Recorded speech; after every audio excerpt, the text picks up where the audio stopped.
Innal hamdalillah nahmaduhu wa nasta'dihi wa nastaghfiruh wa na'udzu billahi min syururi anfusina wa sayyiati a'malina man yahdihillahu fala mudhillalah wa man yudlil fala hadiyalah. Nashhadu an la ilaha illallah wa nashhadu anna Muhammadan abduhu wa rasuluh. Allahumma ja'alna minal ladzina yastami'una al-qawla fayattabi'una ahsana. Wa ba'd. Tuan-tuan, puan-puan, sahabat-sahabat yang dikasihi sekalian, pagi ini ada sepotong hikmah daripada kitab hikam. Tuan Syekh menyatakan begini mengenai kehidupan di dunia ini. Kata beliau, rubbama a'taka famana'aka wa rubbama mana'aka fa'ataka. Yang bermaksud,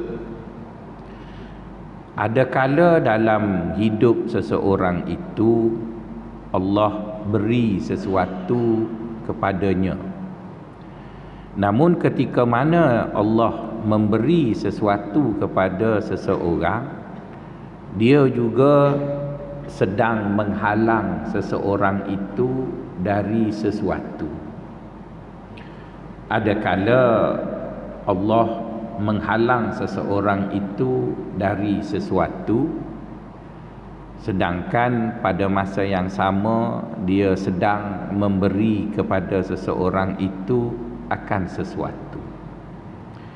Jadi tuan-tuan, sepanjang saya belajar tasawuf itu tuan-tuan, kalau tuan-tuan tanya saya apa kesimpulan yang boleh dibuat mengenai dunia ini dari kacamata orang tasawuf, daripada apa yang dipelajari, saya boleh simpulkan bahawa pada pandangan orang tasawuf, dunia itu ada 5 ciri, dan apa saja yang bersifat duniawi, iaitu yang ada dalam kehidupan kita pada hari ini, tidak dapat dipisahkan daripada 5 sifat ini.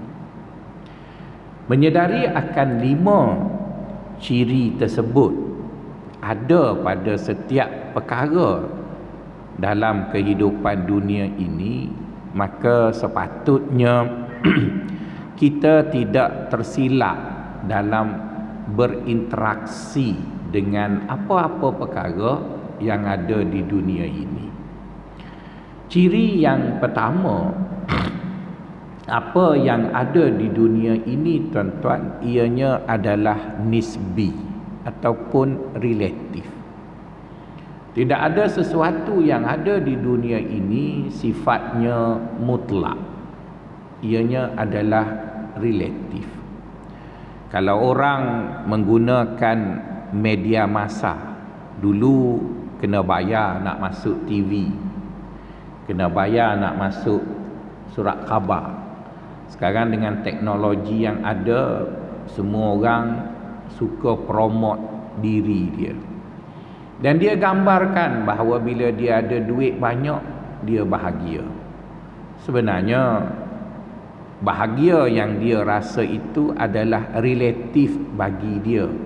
Di mana ada orang duit banyak tapi sengsara. Dulu sebelum saya datang ke Kuala Lumpur, saya lihat dalam TV sahaja mengenai orang Kuala Lumpur, di mana saya tengok bila orang itu kaya, mesti dia cakap Inggeris.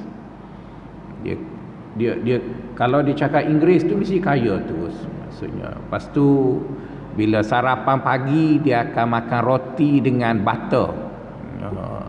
Lepas tu dia akan pakai baju tuala macam baju tu. Lepas tu sikit-sikit Inggeris, tuan-tuan. Jadi terbentuklah dalam fikiran saya dalam melalui TV yang saya tengok tu bahawa orang kaya itu dia cakap Inggeris. 25 tahun yang lalu saya faham begitu, maka saya pun datanglah Kuala Lumpur. Saya tengok ramai je orang bodoh, orang miskin pun cakap Inggeris, tuan-tuan. Jadi itu adalah relatif sahaja. Jadi oleh kerana itu apa sahaja yang ada di dunia tidak boleh terpisah dari sifatnya relatif ataupun nisbi. Itu pertama. Perkara yang kedua, tuan-tuan, yang saya dapat faham daripada pengajian tasawuf mengenai dunia ialah apa sahaja yang ada di dunia ini mempunyai dua dimensi.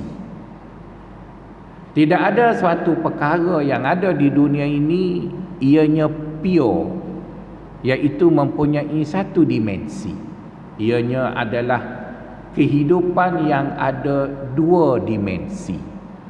Ianya juga boleh disebut dengan bahasa Arab dengan perkataan izdiwajiyah, seperti mana yang dinyatakan oleh Allah di dalam Al-Quran, kullu syai'in khalaqna zaujain. Semua perkara itu, kata Allah, kami ciptanya dalam bentuk izdiwajiyah, iaitu dualisme. Apabila perkara tadi ianya terikat dengan dualism, maka berbincanglah kita mengenai dunia ini dalam apa disiplin ilmu pun, maka kita akan dapati dunia itu sifatnya dualism. Orang ekonomi mentafsirkan dunia ini dengan perkataan ada aset, ada liability. Dia tak ada aset saja, tak ada liability. Itu bukan dunia, tuan-tuan. Bila ada aset, ada liability. Dulu, tuan-tuan, saya terpikat dengan anak dara orang, dan saya sedar saya tak ada duit. Maka nak kahwin dengan siapa ya? Maka intai punya intai, jumpalah budak perempuan cantik. Tapi oleh kerana cantik itu adalah aset, liability-nya adalah mas kahwin 18,000. Maka saya cuba cari ada tak perempuan cantik tapi mas kahwin murah. Maka saya pun cubalah mengaitkan dengan Rasulullah lah, macam-macam. Akhirnya tak ada, tuan-tuan. Mas kahwin itu ialah liability yang perlu dipikul. Kadang-kadang datang ke masjid, tuan-tuan, tengok tuan-tuan pakai kereta Continental. Tayar kereta tuan-tuan lebih mahal daripada kereta saya, tuan-tuan. Terasa nak pakai jugalah, tuan-tuan. Tapi bila berkawan dengan orang-orang yang pakai kereta Continental, selalu saya dengar, sebulan ni ada berapa hari ya? Saya kata ada 30 hari lah, tuan. Ui, saya rasa pendek je sebab installment kereta mahal, tuan-tuan. Tapi saya yang pakai kereta national ini yang maintenance dan installmentnya murah, terasa lambat nak bayar installment kedua, tuan-tuan. Jadi bermaksud setiap perkara yang ada di dunia ini mempunyai nilai dualisme. Ada aset, maka ada liability. Ada seorang kawan saya, samalah seperti kita semua nak kahwin dengan orang cantik. Entah saya tak tahu dia bertuah ataupun malang, dia kahwin dengan artis, tuan-tuan. Bila dia kahwin dengan artis, 3 bulan pertama saya tengok dia cantik sangat, handsome, segok dulu selekeh macam saya. Tapi selepas 6 bulan dia dah jual kereta dia pakai kereta makin kecil. Saya pun tanya, kenapa teruk benar downgrade kereta? Dia kata maintenance tinggi untuk kekalkan cantik, tuan-tuan. Jadi bermaksud, tuan-tuan, setiap benda dia tak ada percuma. Itu ayat Tun Dr. Mahathir ketika mana dia nak bersara. Dia kata orang Melayu silap. Dia ingat semua benda ni percuma oleh kerana dia adalah bumi putera. Sebenarnya tak ada benda percuma dalam hidup ini. Orang Melayu dapat beasiswa, orang Melayu dapat itu dan ini. Apa yang dia kena bayar, dia kena bagi kerakyatan kepada China dan India. Maksudnya dalam dunia ini tak ada percuma tuan-tuan. Yang adanya bila kita ambil, kita kena bayar. Maka sebab itu mamak berniaga tak pernah rugi. Sebab dia pukau kita supaya ambil macam-macam lauk, lepas tu dia charge. Sebab itu kata orang kalau pergi kedai mamak jangan minta sekali kira, minta 2 kali kira. Sekali mula-mula makan suruh dia kira, lepas tu lepas makan suruh dia kira pula, mesti harganya berbeza dan bayarlah yang paling murah tuan-tuan. Sebab dia boleh charge macam-macam tuan-tuan bila kita duduk kat kedai. Dan kata orang kalau nak suruh mamak lingkup di restorannya, pergi minta air kosong, makan roti kosong. Lepas tu guna wifi dia tuan-tuan. Tapi kalau kita ambil sotong, ambil kepala ikan, maka kena bayar. Dia tak ada aset tanpa liability, kerana itu sifat dunia tuan-tuan. Jadi oleh kerana itu tuan-tuan, bila kita hidup di dunia, kita melihat sesuatu perkara itu memukau kita, maka kita jangan terus terpukau, kerana di sebalik pemukauan itu ataupun sesuatu yang memukau itu tuan-tuan, ianya ada beban yang besar menanggung kita. Saya agak hairan bila saya selalu datang ke masjid berjumpa tuan-tuan. Masa tuan-tuan masih ada jawatan, tuan-tuan pakai kereta besar. Tapi bila tuan-tuan dah jadi mantan, iaitu mundar-mandir tanpa jawatan, tuan-tuan terus pakai kereta kecil. Jadi saya pun bertanya kepada orang yang bertukar kereta itu, kata Datuk ataupun Tan Sri, kenapa dulu pakai BMW 7 Series, sekarang pakai Honda City je? Dia kata itu dulu start kereta syarikat, saya pakai je lah kereta saya, ini je lah kereta Honda City.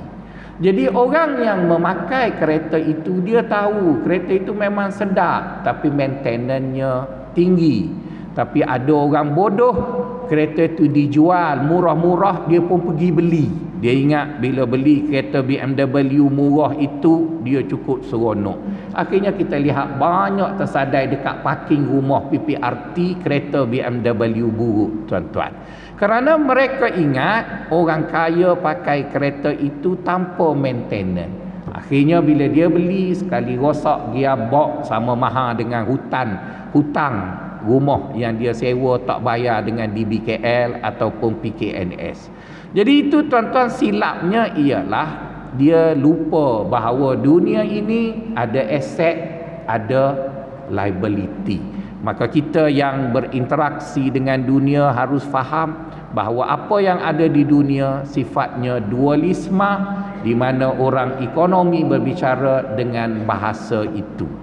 Manakala dalam kehidupan kita pula, kita harus sedar bahawa bila perkara itu adalah bersifat dualisme, maka ianya tidak semestinya apa yang kita lihat indah itu sesuatu yang sebenarnya adalah indah.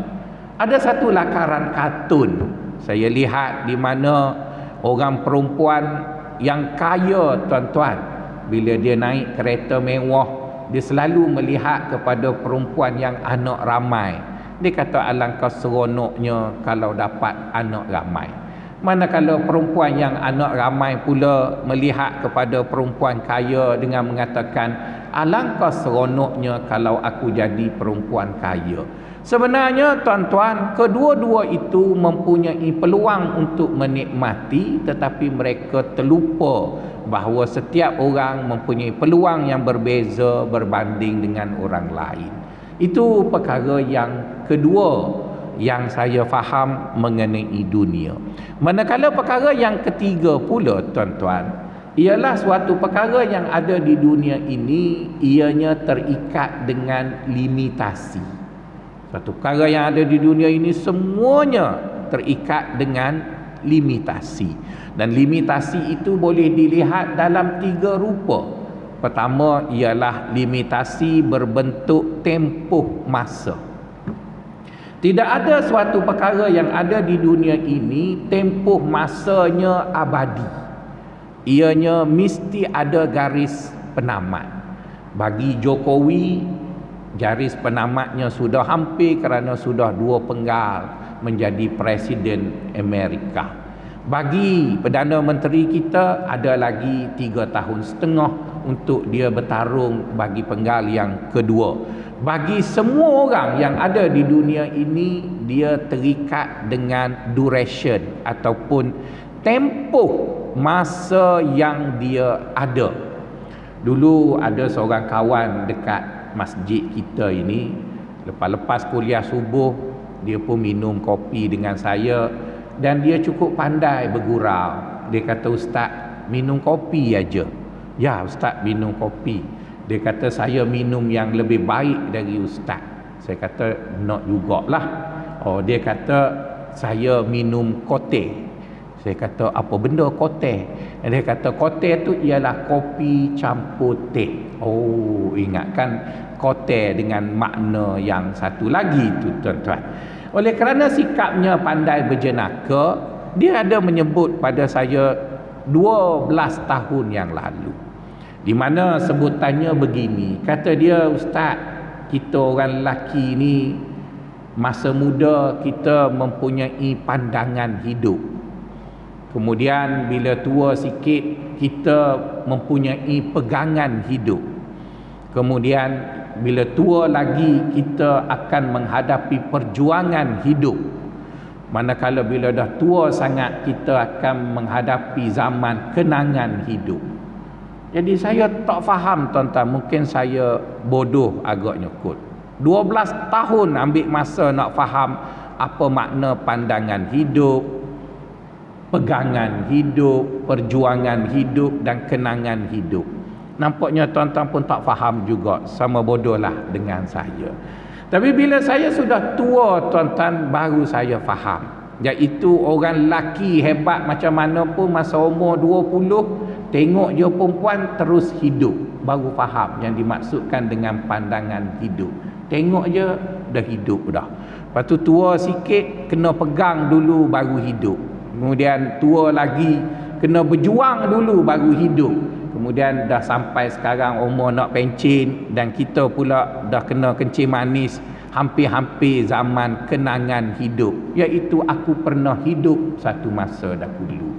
Jadi bermaksud, tuan-tuan, itu semua menggambarkan hebat macam mana pun kita ada tempoh yang akan menghabiskan apa yang kita ada tadi. Yang kedua ialah duration. Yang pertama adalah tempoh, yang kedua ialah upaya. Di mana seorang manusia ataupun sesiapa sahaja ataupun apa sahaja yang ada di dunia ini, dia tertakluk kepada kemampuan.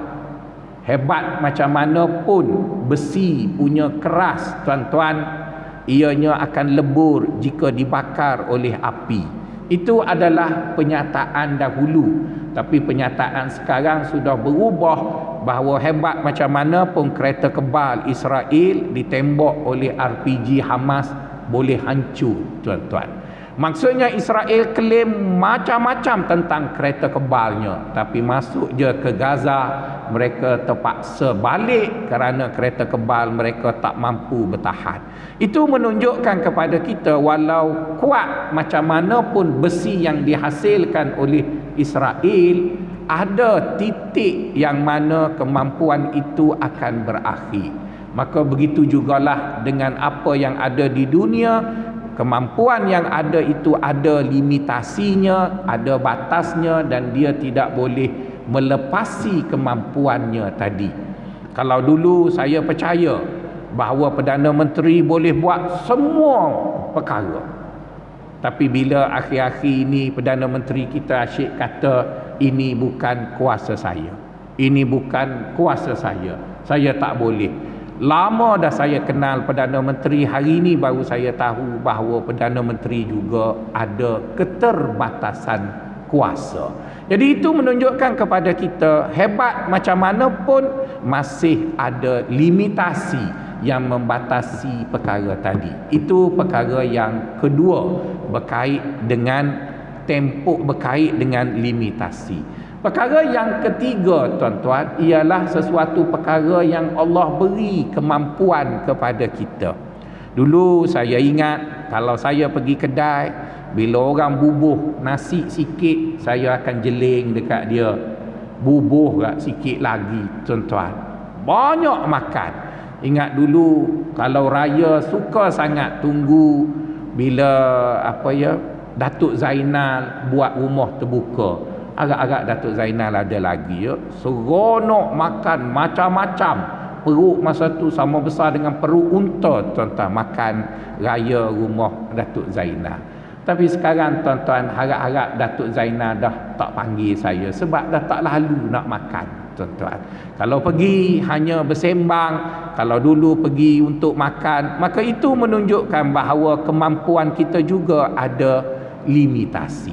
Itu perkara yang ketiga tuan-tuan yang saya faham dari orang tasawuf mengenai dunia. Perkara yang keempat saya faham daripada orang tasawuf mengenai dunia ialah apa saja yang berlaku pada kita di dunia ini adalah fitnah, iaitu ujian Allah. Innama amwalukum wa auladukum fitnah. Sesungguhnya anak-anak kamu dan harta-harta kamu itu adalah fitnah. Dulu tuan-tuan saya tak ada anak. Anak-anak masih kecil. Maka saya sering melihat orang-orang yang sudah ada anak besar, mereka itu tergoda dengan anak. Berapa ramai raja-raja yang jatuh kerana anak-anak mereka. Berapa ramai orang politik hilang jawatan politik kerana anak-anak mereka. Berapa ramai orang kaya menjadi miskin kerana anak-anak mereka. Berapa ramai orang yang bermaruah menjadi hina kerana anak-anak mereka. Dulu saya tak percaya perkara itu akan berlaku kepada saya. Tapi apabila anak-anak saya sudah besar, barulah saya faham hadis baginda sallallahu alaihi wasallam menyebut, inna abna'akum mabkhalatun. Sesungguhnya anak-anak kamu itu akan menyebabkan kamu jadi orang yang kedekut.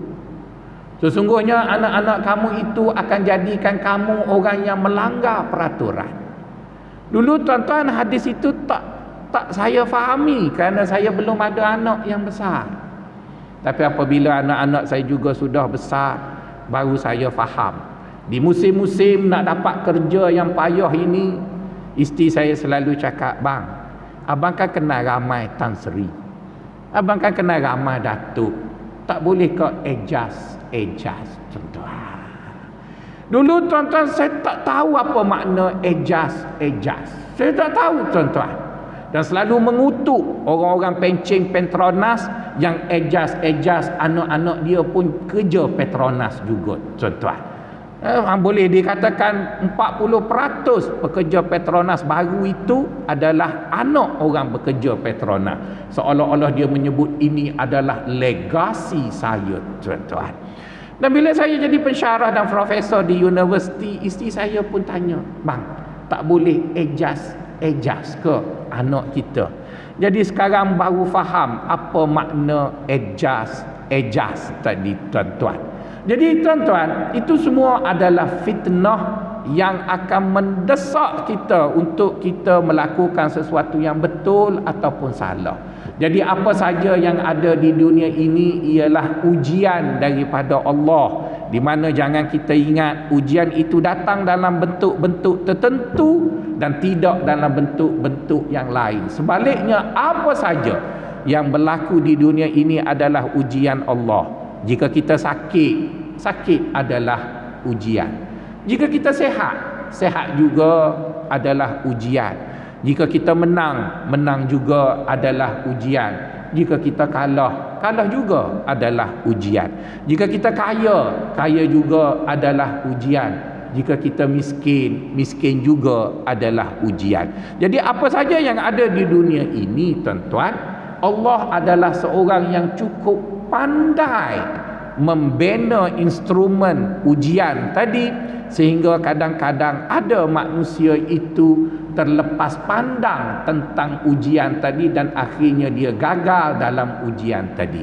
Allah ada berpesan kepada kita, di antara perkara yang kita perlu beringat dengan Allah.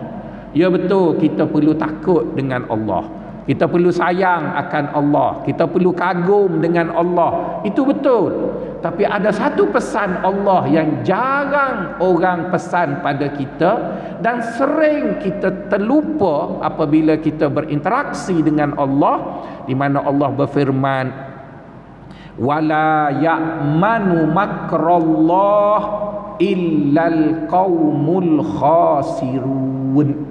Yang bermaksud, sesiapa yang merasa aman daripada muslihat yang Allah letak, maka sesungguhnya orang itu adalah orang yang rugi. Bukankah Allah telah berfirman dalam Al-Quran mengatakan dia seorang yang cukup bijak mencipta instrumen ujian. Wa makaru wa makarallah wallahu khairul makirin. Orang-orang bodoh, iaitu orang munafik, mereka menyangka mereka pandai membuat muslihat terhadap Allah, tapi sesungguhnya Allah lebih bijak daripada si munafik itu. Dan Allah adalah Tuhan yang cukup pandai membina ujian yang memerangkap kita. Jadi oleh kerana itu tuan-tuan, hidup ini tidak seharusnya dirasai begitu tenang dengan alasan kita sudah terselamat. Tidak ada siapa yang terselamat selagi mana kita masih hidup, maka kita akan diuji dan diuji. Kegagalan kita untuk membaca instrumen ujian yang dibuat oleh Allah itu menyebabkan kita gagal, dan gagal yang memalukan kita adalah bila gagal di akhir usia. Kalau gagal semasa kita muda, boleh lagi diberi alasan kerana bodoh tak habis lagi.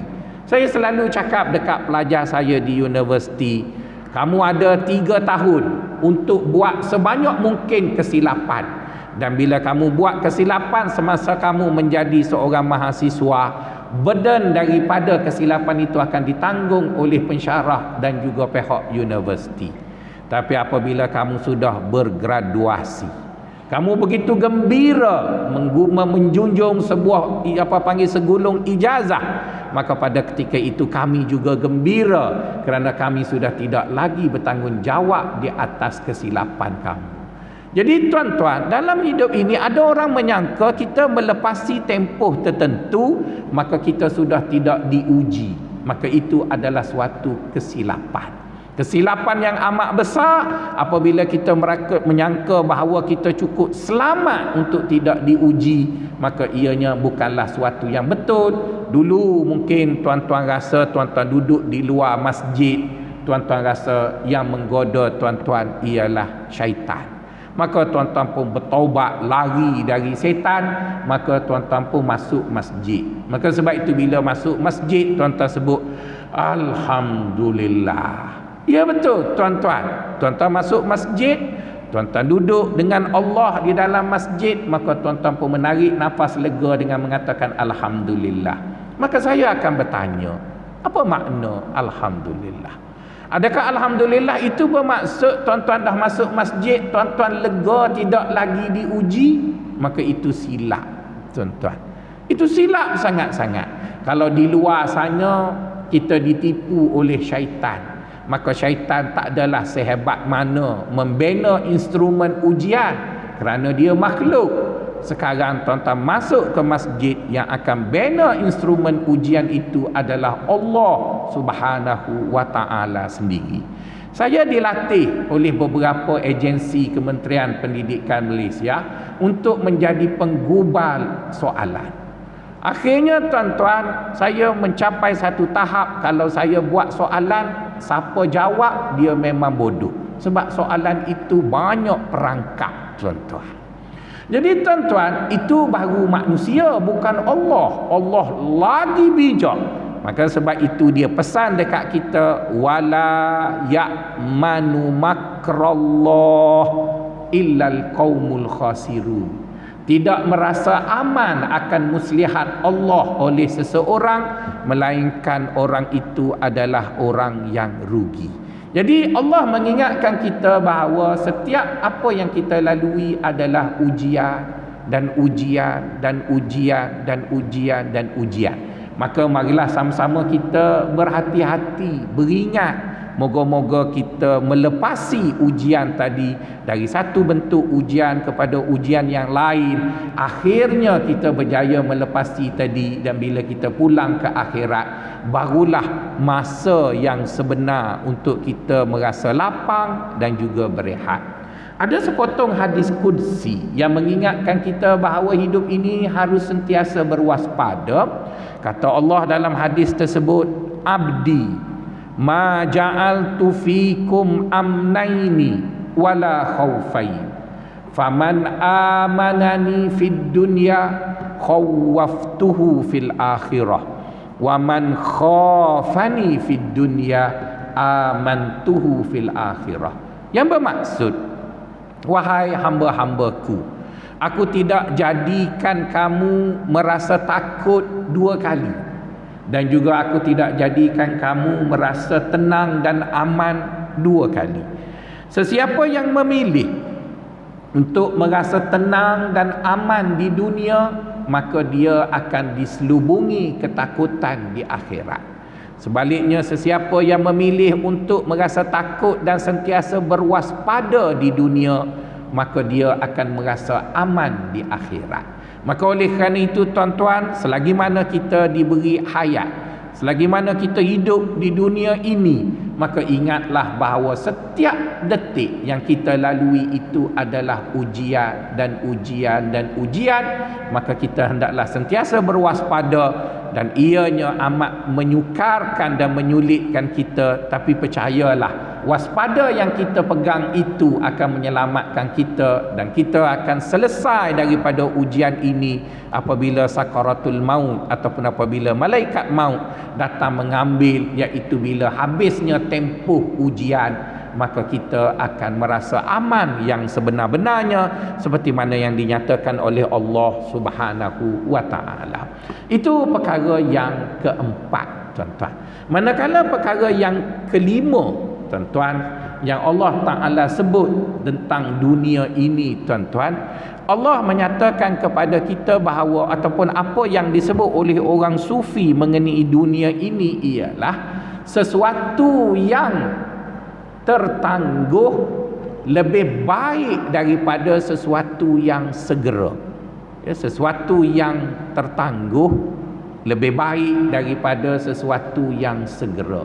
Jadi oleh kerana peraturan alam di dunia ini menyatakan kepada kita sesuatu yang tertangguh lebih baik daripada sesuatu yang segera, maka Allah Subhanahu wa ta'ala menguji kita dengan meletakkan dalam diri kita satu sikap namanya gelojo. Satu sikap namanya gelojo, di mana kegelojohan itu akan membutakan mata kita untuk melihat apa yang disebut dalam sistem itu ataupun peraturan itu sesuatu yang tertangguh lebih baik daripada sesuatu yang segera. Jadi tuan-tuan, bagi kita yang mempelajari agama, bagi kita yang memahami peraturan yang dibuat oleh Allah itu, maka kita harus mengawal nafsu kita. Kita harus mengawal kegelojohan kita itu supaya tidak sentiasa memilih sesuatu yang segera, sebaliknya sanggup bersabar untuk memilih sesuatu yang tertangguh. Mari kita lihat apa yang dicadangkan oleh pakar-pakar ekonomi, di mana pakar-pakar ekonomi mengatakan bahawa dalam kehidupan seharian, tuan-tuan, simpanan itu hendaklah lebih besar daripada perbelanjaan. Dan apabila kita simpan duit kita, maka kita dicadangkan supaya melabur, dan melabur itu ialah keuntungan tertangguh. Dan alhamdulillah, tuan-tuan telah dengar nasihat pakar ekonomi. Di samping tuan-tuan juga ada pencen, maka pagi ini saya tengok muka tuan-tuan ceria sangat-sangat. Ceria ini, tuan-tuan, salah satu sebabnya ada duit, tuan-tuan. Saya datang ke masjid, tuan-tuan, kalau saya nampak muka moyok mesti sakit. Kalau pergi ke Masjid Bukit Damansara pun sama, pergi ke Bangsa pun sama. Kalau nampak muka sedih, itu mesti sakit. Tapi kalau pergi ke Taman Medan, tuan-tuan, saya jumpa ramai orang moyok begitu sebab pitih tak ada, tuan-tuan. Pitih tak ada. Tapi cuba lihat gaya hidup orang di Taman Tun. Saya selalu datang ikut kampung tuan-tuan ni nak pergi ke pejabat. Saya tengok paling banyak pasar malam ada di Taman Tun 2 kali. Tapi di Taman Medan ada 8 kali, tuan-tuan. Jadi bermaksud orang Taman Tun dia ceria kerana dia ada duit, sebab dia menggunakan duitnya untuk kepentingan tertangguh. Tua baru nak guna, muda asyik menyimpan. Sebab itu bila tua masih ceria, tuan-tuan. Lepas tu dah lah ada duit, mari masjid ada duit lagi, bukan makan nasi lemak saja, ada teh, ada kopi, ada macam-macam, tuan-tuan. Jadi itu yang menjadikan tuan-tuan ceria, sebab tuan-tuan memilih sesuatu yang tertangguh berbanding sesuatu yang segera. Tapi cuba tuan-tuan pergi di kawasan orang Melayu miskin, dia tak sabar nak melabur, tuan-tuan. Kalau dia melabur pun dia nak cepat kaya. Itu yang selalu kena dengan Pak Mantelu. Jadi bermaksud, tuan-tuan, kesilapan itu adalah kerana mereka tidak dapat mengawal kegelojohan, kerana mereka ingin suatu manfaat segera dan mereka tidak sabar untuk mendapat manfaat tertangguh. Jadi dalam hidup dunia ini, orang sufi selalu berpesan pada kita, ambillah manfaat tertangguh berbanding dengan manfaat segera. Saya bagi satu contoh yang menjadikan saya juga sebijak, tuan-tuan, memilih untuk mendapat manfaat tertangguh daripada mendapat manfaat segera. Iaitu contohnya doa. Ya, tuan-tuan, doa. Apabila kita berdoa sebagai manusia biasa, maka kita mahu doa kita itu dikabulkan. Semua orang mahu benda itu. Apatah lagi Allah pula berjanji dengan kita, apabila kita berdoa dia akan kabulkan. Lagi-lagilah terdorong oleh kita untuk mendapat pengkabulan doa tadi daripada doa yang kita lakukan. Tapi cuba tuan-tuan dengar baik-baik, apa tawaran pengkabulan doa yang ditawarkan kepada kita. Di sana, tuan-tuan, ada 3 bentuk pengkabulan doa yang Allah tawarkan kepada kita apabila kita memenuhi spesifikasi doa yang layak dikabulkan. Tawaran pertama, Allah akan beri seperti mana apa yang kita minta. Yang kedua, Allah akan beri sesuatu yang lain daripada kita minta tetapi lebih baik. Yang ketiga, Allah menangguhkan apa yang kita minta itu untuk digunakan di akhirat. Dulu, tuan-tuan, sebelum saya berusia dengan usia sekarang, saya nak sangat semua doa saya dikabulkan segera. Saya nak sangat-sangat, tuan-tuan. Saya nak sangat-sangat. Dan saya berdoa dan saya berdoa. Saya kecewa sangat bila saya nak sesuatu Allah tak kabul.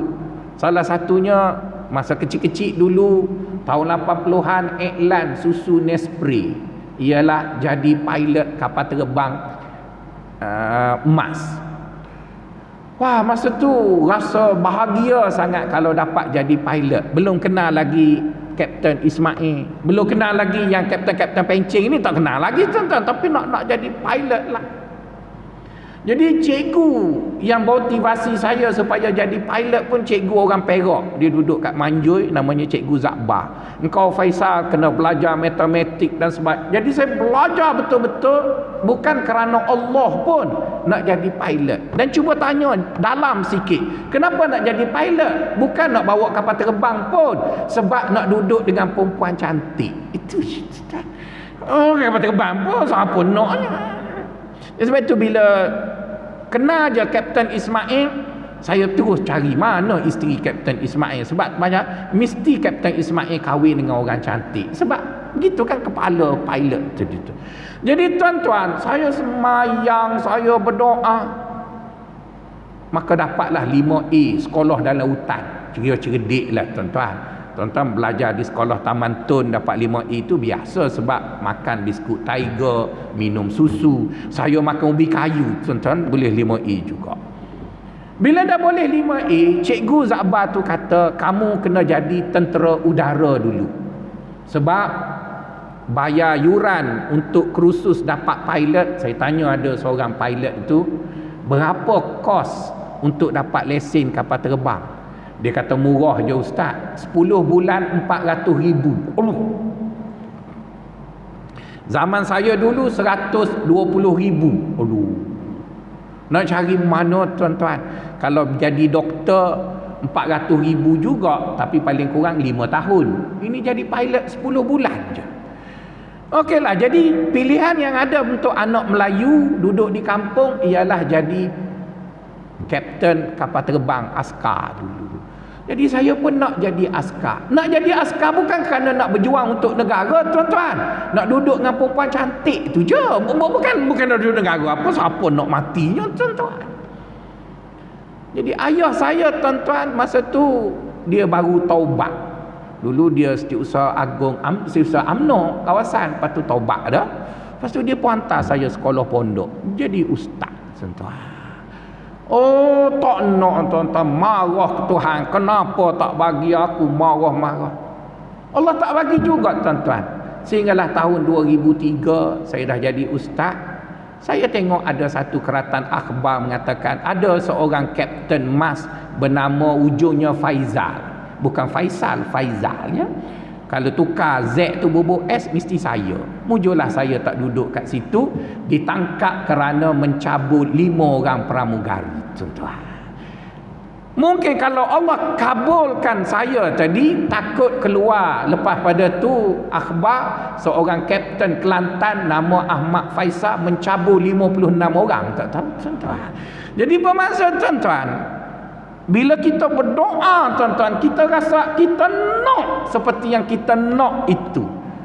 Tapi Allah, Tuhan yang maha mengetahui, yang maha pengasih, yang maha penyayang, kadang-kadang dia kata kamu tak boleh, tuan-tuan.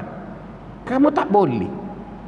Ada satu kali bersembanglah dengan seorang raja. Dia bersembang dengan seorang raja. Raja tu bila sebut nama seorang ahli politik, raja tu gelak besar, tuan-tuan. Sampai dia terlupa bahawa kita ni marahin dia tuanku sultan. Gelak. Kita pun diam jelah marahin.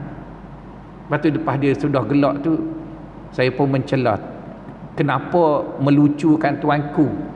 Dia kata ada seorang badut ni sepatutnya dia tak masuk politik dan jadi menteri lah, tuan-tuan, dan tak boleh ulas panjang-panjang, ada rekod, tuan-tuan ya. Jadi maksudnya, tuan-tuan, kadang-kadang kita rasa, tuan-tuan, apa yang kita nak itu cukup baik untuk kita, tetapi benda itu merugikan. Jadi akhirnya, tuan-tuan, bila tua ni barulah saya faham apa yang kita doa itu, tuan-tuan, lebih baik dia simpan di akhirat, tuan-tuan. Sebab dekat akhirat kita dah tak boleh berdoa kerana dah habis dah peluang berdoa. Kita hanya ada peluang menggunakan doa-doa tertangguh. Jadi di akhirat nanti, tuan-tuan, saya perlu simpan banyak doa, tuan-tuan, kerana bila jumpa dekat akhirat mungkin Datuk Akbar kata, Ustaz, boleh tolong sikit, mujurlah saya ada simpanan doa banyak, tolong Datuk Akbar. Jumpa Tan Sri pengerusi masjid, Ustaz, tolong sikit, boleh, ada banyak lagi. Jadi pada masa itu Datuk Akbar dan kawan-kawan kata, mujurlah saya kenal Ustaz, ada simpan-simpan doa lagi. Itu belum lagi saya nak guna untuk anak saya, cucu saya, kawan-kawan dan sebagainya. Jadi sebetullah, tuan-tuan, apa yang orang sufi kata, sesuatu yang tertangguh itu lebih baik daripada sesuatu yang bersifat segera. Jadi oleh kerana itu dalam hidup ini, tuan-tuan, ketika mana kita melalui kehidupan, kita sebagai orang yang beriman kepada Allah diberi pedoman untuk kita hidup di dunia ini supaya kita jangan kecewa sangat.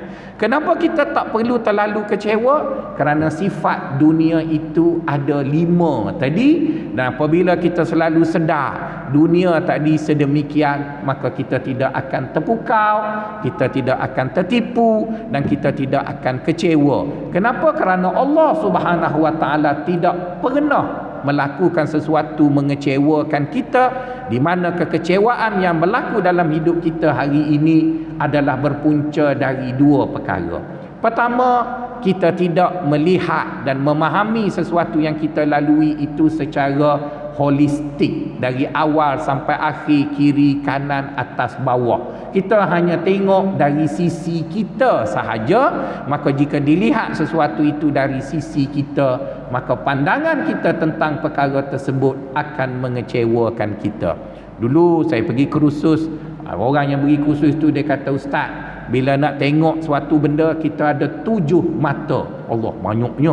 Dia kata mata yang paling baik ialah eagle eyes. Dia kata mata burung helang, iaitu melihat sesuatu dari atas dan menyeluruh.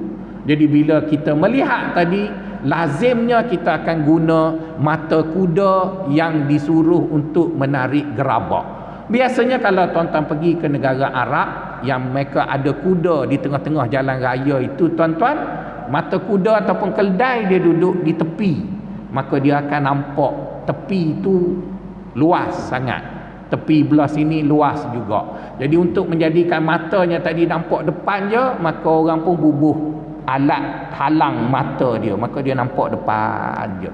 Jadi keldai dan kuda itu dia nampak depan, maka dia narrow sangat.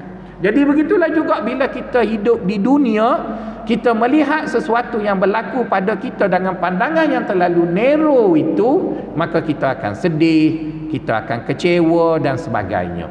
Dulu tuan-tuan, saya cukup tak puas hati dengan Allah kerana kulit saya kusam, hitam, tuan-tuan. Saya tak puas hati, saya cemburu sungguh dengan Ustaz Badli Shah Alauddin sebab dia putih. Orang yang paling kuat saya cemburu ialah dengan Ustaz Roslan Muhammad. Dia orang kampung saya tapi dia putih, tuan-tuan. Saya tengok dia, sebab saya hitam. Sehinggalah satu kali pada tahun 2007 saya pergi ke Tokyo bentang kertas kerja.